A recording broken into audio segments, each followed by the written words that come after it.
এই বর্ষ গেট খোল।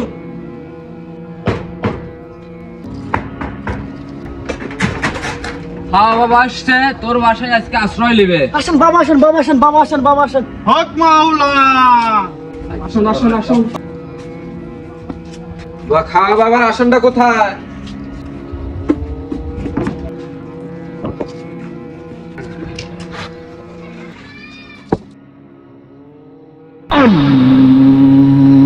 বর্ষ, বলুন বাবা। তোর বাড়িতে নিচে গুপ্তধন আছে। হ্যাঁ? বাবা অনেক 6 মাস ধরে খায় না, তার জন্য খানা পিনার ব্যবস্থা কর।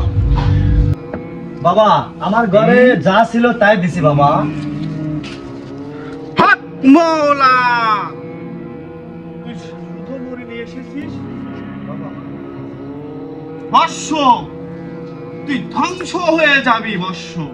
বাবা আমার বাড়ির নিচে গুপ্তধন, আপনি তা বুঝতে পারলেন, আর মুড়ের নিচে বাতাসা আপনি এইতে ধরতে পারলেন না।